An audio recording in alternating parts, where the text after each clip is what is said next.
இமயத்து மகான்களுடன் என் வாழ்க்கையில் பகுதி 17வது பார்க்க போகிறோம். என் சக சீடன் ஒருவர் வங்காளத்தில் உள்ள மேதினிபூர் என்ற ஊரை சேர்ந்தவங்க. அவங்களுடைய தந்தை கற்றறிந்த ஒரு சமஸ்கிருத அறிஞரும். என் நண்பனுக்கு 18 வயதாக இருந்தபோதே திருமணம் செய்து கொள்ள அவருடைய குடும்பத்தினர் அவங்கள கட்டாயப்படுத்தினாங்க. அவனுடைய திருமண விழா ஒரு நாள் மாலையில் நடைபெற இருந்தது. அது அவனுடைய திட்டத்திற்கு ஏதுவானதாக இருந்தது. மணமக்கள் 2 பேருமே நெருப்பை சுற்றி 7 முறை வலம் வர வேண்டியிருந்த அந்த விழாவில் 4வது சுற்றில் அவன் அந்த இடத்துலேருந்தே ஓட்டம் எடுத்தான். அங்கிருந்த வயல்கள் வழியாக அவன் ஓடினான். அவனுடைய இந்த நடத்தையை அங்கிருந்து யாராலும் புரிந்து கொள்ள முடியல. அவங்க அவனை துரத்தி கொண்டு ஓடியும் அவர்களால் அவனை பிடிக்க முடியல. அவன் பல நாட்களை நடந்து திரிந்துட்டு இறுதியில் கங்கை கரையை வந்தடைஞ்சான். அதன் பிறகுதான் அந்த கரையோரமாக நடந்தபடி தனக்கு ஒரு ஆன்மீக குருவை தேட தொடங்கினான். 6 ஆண்டுகளை அவன் பலவிதமான அனுபவங்களை பெற்றான். ஆனாலும் அவனால் ஒரு குருவை கண்டுபிடிக்க முடியலை. அதன் பிறகு இமயமலையில் உள்ள ஸ்ரீநகரில் அவன் என் குருவை சந்தித்தான். அவங்க இருவருமே சந்தித்து கொண்ட போது என் குருநாதர் அவனை ஆற தழுவி கொண்டாங்க. தாங்கள் 2 பேருமே ஒருவர் முன்பே அறிந்திருந்ததை என் குரு தெரிந்து கொண்டார். என் சக சீடன் என் குருநாதருடன் 3 மாதங்களை வரை தங்கினான். அதன் பிறகு கங்கோதரிக்கு செல்லுமாறு அவனுக்கு கட்டளையிடப்பட்டது. நாங்கள் 2 பேருமே அங்கே ஒரே குகையில் ஒன்றாக தான் தங்கினோம். ஒரு நாள் அவன் தன் சொந்த ஊரான மேதினிபுரை பற்றி பேச தொடங்கினான்.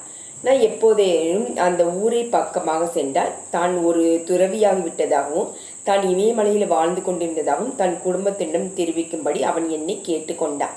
அதனை அடுத்து சில நாட்களில் நான் அவனுடைய வீட்டிற்கு போனேன். அங்கே திருமணம் செய்து கொண்டிருந்த பெண்ணை அங்கே நான் சந்தித்தேன். அவங்க வீடு திரும்புவதற்காக அவள் காத்து கொண்டிருக்கிறாள். அவர்களுடைய திருமண சடங்கு முற்று பெறாமல் போயிருந்தாலும் வேறொருவரை திருமணம் செய்து கொள்ளும்படி நான் அந்த பெண்ணுக்கு பரிந்துரைத்தேன்.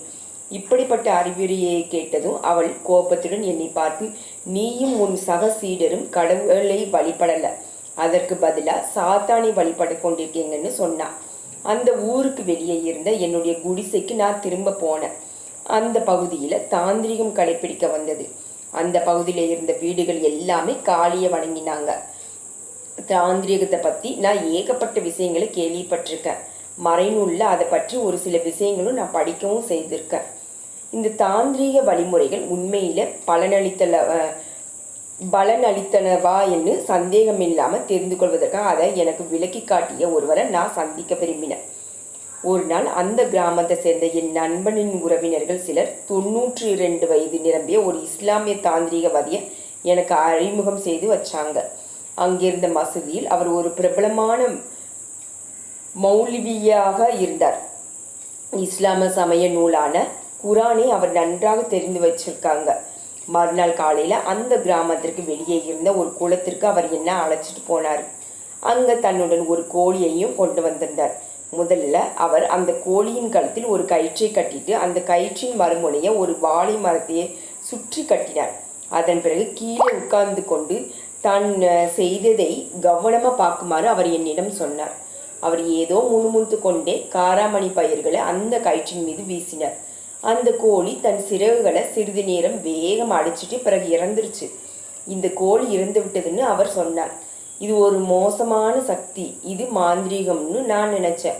அந்த கோழி இறந்து விட்டதை உறுதி செய்யும்படி அவர் என்னிடம் சொன்னார். சிறிது நேரம் இந்த கோழியை நீருக்கடியில் அமிழ்த்தி வைக்கலாமான்னு நான் கேட்டேன். சரின்னு அவர் சொன்னார். 5 நிமிடங்களுக்கு மேலே அந்த கோழி தண்ணீர் கடியில் நான் அமிழ்த்து பிடித்திருந்தேன். பிறகு நான் அதை வெளியே எடுத்தேன். என் அறிவுக்கு எட்டியவரை அந்த கோழி இறந்து விட்டு தான் இருந்தது. அதன் பிறகு அந்த தாந்திரிகம் முன்பு போலவே எதையோ முன்முணுத்து கொண்டே காராமணி பயிர்களை அந்த கோழியின் மீது எரித்து அதற்கு உயிரும் கொடுத்தார். இது என்ன பெரிதும் உலுக்கி போட்டது. இப்போது இந்த கயிற்றின் ஒரு முனையை இந்த வாழை மரத்திலும் இன்னொரு முனையை உன் இடுப்பு சுற்றியும் கட்டு. வித்தியாசமான ஒன்றை நான் உனக்கு காட்ட போறேன்னு அவர் என்னிடம் சொன்னார்.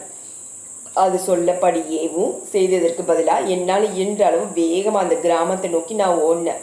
மூச்சரைக்க நான் அங்கு சென்றடைந்த போது நான் ஏன் இவ்வளோ வேகமாக ஓடி வந்தேன்னு அங்கிருந்த மக்கள் குழம்பி போயிருந்தாங்க. அந்த வயோதிக மௌலவி என்னை கொல்லவிருந்ததாக நான் அவங்களிடம் சொன்னேன். ஆனால் அவர் ஒரு சாமியார் என்று கருதிய அந்த மக்கள் என்னுடைய பேச்சை நம்ப பார்த்தினாங்க. இப்படிப்பட்ட அதிசயங்களை தேடி செல்வதை விட இந்த விடத்தை விட்டு நீங்கி என்னுடைய வழக்கமான பாதையை பின்தொடர்ந்து செல்வதே சிறந்ததுன்னு நான் நினச்சேன்.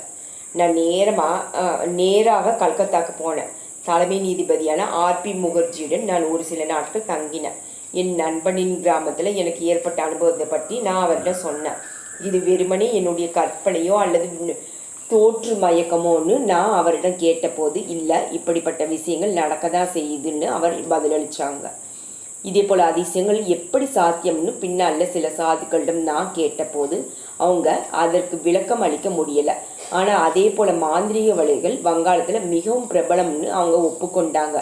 நான் இதே போல் கதையை என் குருவிடம் சொன்னபோது அவர் என்னை பார்த்து சிரித்தாங்க.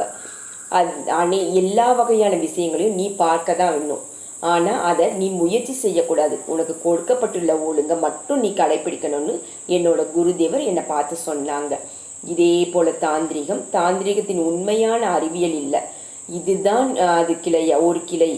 மனசில் சக்தியை பல விதங்களில் நம்மளால் பயன்படுத்த முடியும். வாழ்க்கையின் இலக்கு என்ன என்பதை பற்றி அறிவு இல்லைன்னா அடுத்தவர்களுக்கு தீங்கு விளைவிப்பதற்காக நம்முடைய மனசின் சக்திகளை எதிர்மறையான வழிகளில் நம்மளால் முடுக்கிவிட முடியும். ஆனால் மனசின் சக்திகளை தவறான முறையில் பயன்படுத்துகின்ற ஒருவன் இறுதியில் அழிந்து போகிறான். இப்படிப்பட்ட தாந்திரீக சக்திகளை கொண்ட சிலர் இன்னும் இருக்க தான் செய்கிறாங்க. ஆனால் 100ல் ஒருவர் மட்டுமே உண்மையான தாந்திரீகராக இருக்கிறாங்க. மீதி 99 பேரும் மாய வித்தைக்காரர்கள் மட்டும்தான்.